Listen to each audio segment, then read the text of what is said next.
You live, these are called loosies. It means single items of something that are usually sold in packages, like these crackers. But because not everyone can afford to buy a whole box, store owners who have a customer base that doesn't necessarily have a lot of money to spend, those store owners will sometimes sell stuff loosely, as in loosies. Most of the time when people talk about loosies, they mean cigarettes. It is an often illegal but often available way to buy one cigarette at a time instead of buying a whole expensive pack. But it's not always cigarettes. You can also find Lucy aspirin and Lucy eggs and so on. Lucy's can tell us a lot about the local customers, whether it is poor students who are always trying to bust up a six-pack of beer or working families scrounging something for the kids to eat. We do not all approach the counter with the same amount of money at our disposal. But regardless of how much we can afford to buy at any one time, we are all treated the same way by the sales tax. Sales tax doesn't care if you are a janitor with 4 kids and $1 precious dollar, or if you are a cardiologist with a second home and lots of dollars. And because of that, the less you make, the greater percentage of your income you pay when you pay the sales tax. If you don't make much money, that sales tax on the egg might be 1% of a day's pay for you.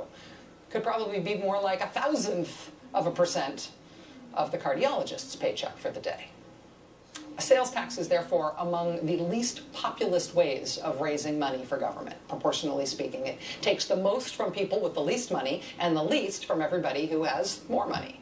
Because of that backwards impact, because it's harder on the poor and easier on the rich, you might think a tax like that would be among the most unpopular tax ideas. But in bright red states, in states where Republicans have complete control of the government, that tax all of a sudden is really popular. This month in Louisiana, Republican Governor Bobby Jindal wrote out his agenda for this year. Get rid of the income tax and corporate taxes, where how much you pay depends on how much you make. But do not worry about the billions in lost tax revenue, because Louisiana, to compensate, will jack up the sales tax that everybody has to pay and that takes such a bigger chunk out of poor people's pocketbooks. When the nonpartisan tax wonks calculate the effect of Governor Jindal's plan, they find that overall taxes will fall for the richest 20% of people in the state. Their taxes will go down, but for the remaining 80% of the population, taxes will go up. And the people in all of Louisiana who can least afford a tax hike will get the biggest tax hike. That is what Bobby Jindal has in the works for Louisiana. Happy Mardi Gras.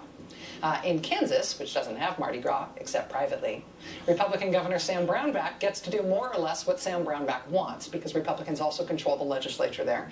The other day, Governor Brownback announced his agenda for this year, and oh, hey, look, that's familiar, an end to the income tax.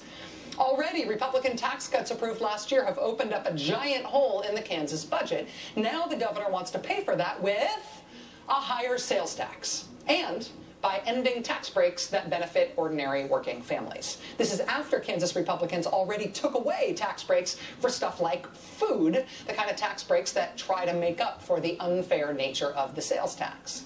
The nonpartisan tax wonks say they have a worried eye on the plans of Republican governors this year, not just in Kansas and Louisiana, but in Wisconsin and in Ohio and Nebraska. In North Carolina, where Republicans won complete control last year, they're now talking about making the poor pay more.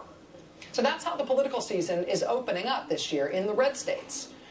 In Washington, D.C., where Republicans are not in charge, where they like to remind everyone that they only control 1/2 of 1/3 of the federal government, Republicans have been sounding the sad trombone this past week. Woe is them, or woe are them, I guess. We're expecting here over the next 22 months to be the focus of this administration as they attempt to annihilate the Republican Party.